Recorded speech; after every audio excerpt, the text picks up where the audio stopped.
This year's customs duty estimate was 2,45,000 crore.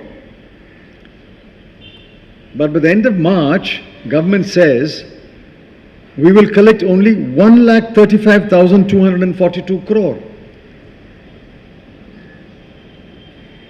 I have not come across a year when there is such a drastic difference between budget estimate and revised estimate. What is worse is for next year,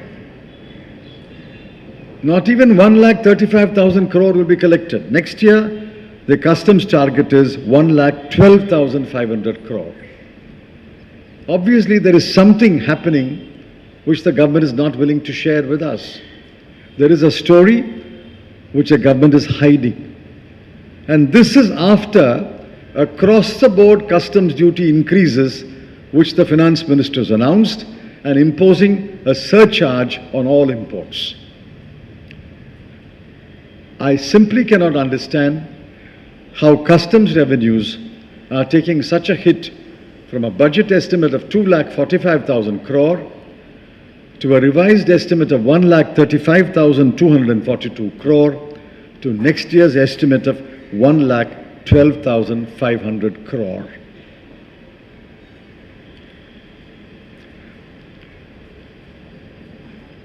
These are the numbers which you must keep in mind. These numbers, to my mind, conclusively establish that this government is a reckless borrower, is a reckless spender, and has severely compromised macroeconomic stability in the budget 2018-19. There's another set of numbers you must note. Inflation is a cruel tax. Why is it cruel? Because inflation is a tax that falls equally on the rich and the poor. Some taxes fall largely on the rich but spare the poor.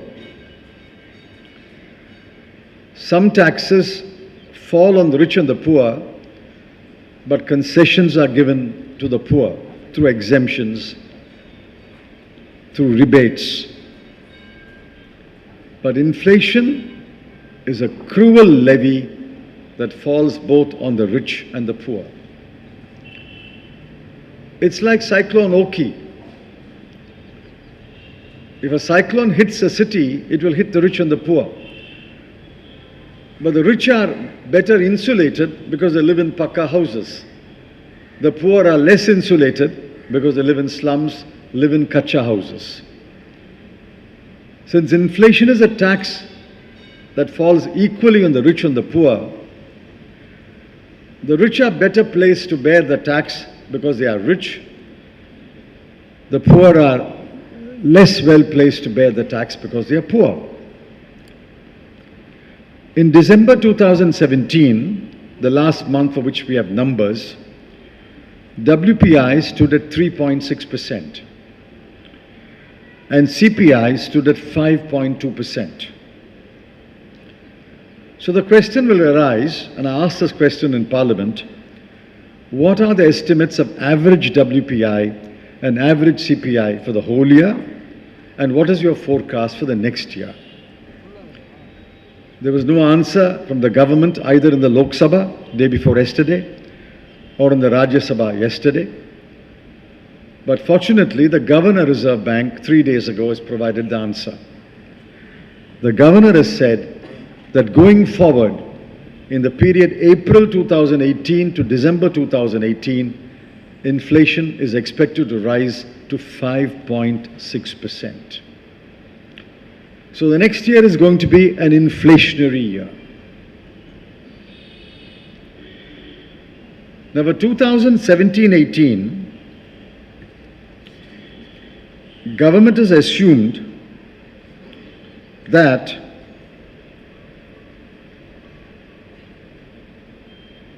nominal growth rate of the economy will be 10.5% and the GDP will grow by 6.5%, which means government is assuming that inflation will be 4%, 10.5 minus 6.5, roughly inflation will be 4%.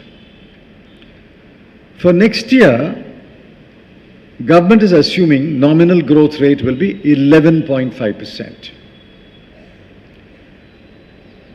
If the nominal growth rate will be 11.5%, and the Governor Reserve Bank of India has predicted inflation will rise to 5.6%, for the sake of easy subtraction, let's take it as 5.5%. So if you have nominal growth rate of 11.5% and inflation of 5.5%, what does growth be? Real growth will be 6%. 11.5 minus 5.5, growth will be 6%. Government is unwilling to acknowledge this hard fact. So what do we have for the last 4 years? We touched a peak of 8.2% in 2015-16. It came down to 7.1% in 2016-17. It will come down to 6.5% in 2017-18, and it's further poised to go down to 6% in 2018-19. So 2018-19 will be a year of lower growth and higher inflation. A year of lower growth and higher inflation cannot be a very happy new year. If the Prime Minister wished you all a happy new year, I suggest he take back those good wishes now. It will be a year of lower growth and higher inflation. I won't burden you with more of these numbers. The sum and substance of my argument, therefore, is government failed the test of fiscal consolidation. And as I will show presently, government failed the test of relieving acute agricultural distress. The government failed the test of promoting welfare. And again, as I will show you presently, government failed the test of providing jobs. On every major challenge, government has failed. You may ask me, was not government forewarned? The government was. Not by average people like you and me. The government was forewarned by no less a person than the Chief Economic Advisor, Dr. Arvind Subramanian. Every year, just before the budget is presented, the Chief Economic Advisor presents the economic survey. It's a well-researched document, well-argued document, and is relied upon by every analyst in the world in order to analyze the state of the Indian economy. It's the most authentic document, a time-honored document produced by the Government of India every year.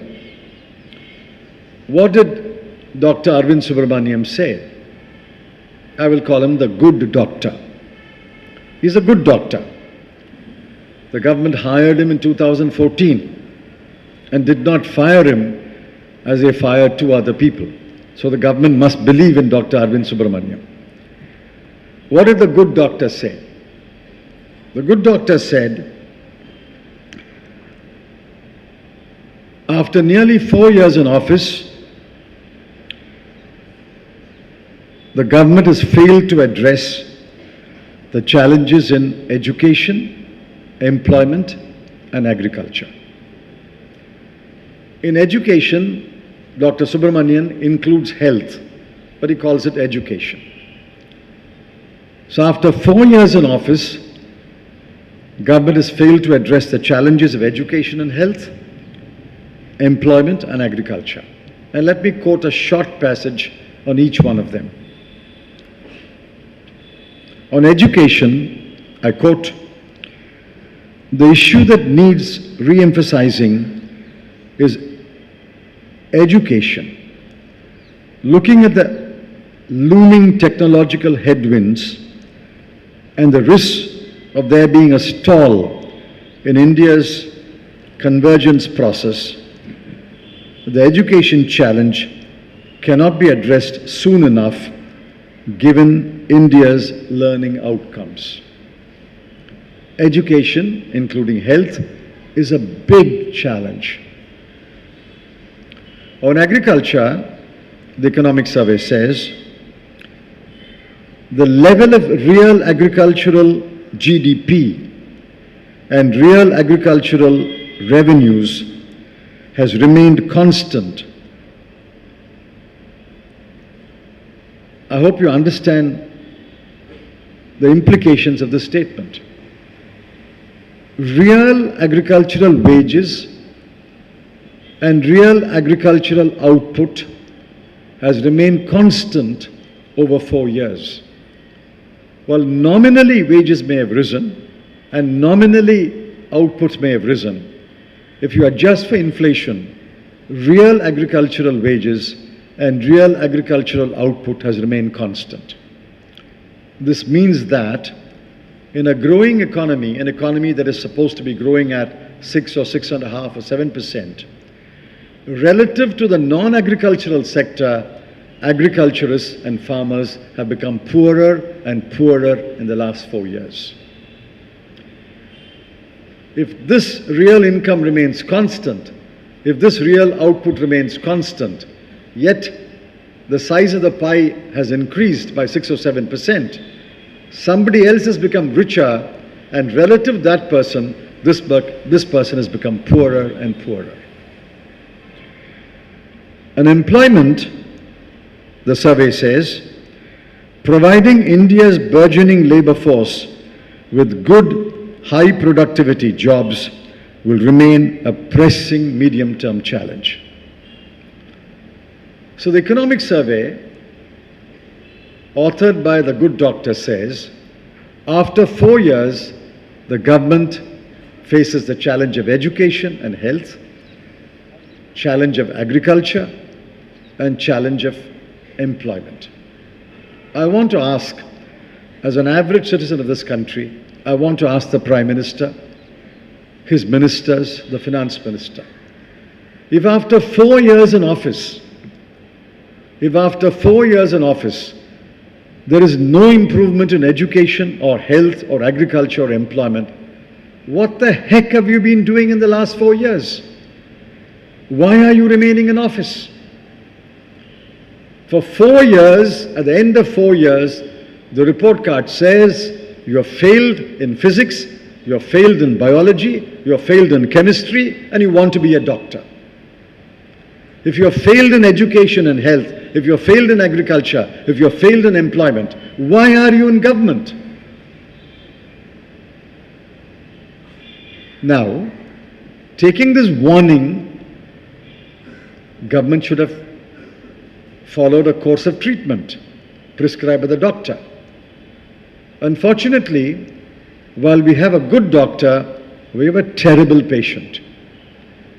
The patient simply refuses to admit he is ill. The truth is, the patient is very, very ill. The patient may not be terminally ill, but the patient is very, very ill. The doctor has laid out the diagnosis. The doctor has also prescribed a course of treatment, but the patient says, I'm perfectly all right. I don't need your treatment. I will continue to indulge in my wasteful ways, in my libertarian ways as I've been in the past, and I don't care. I will be all right. That's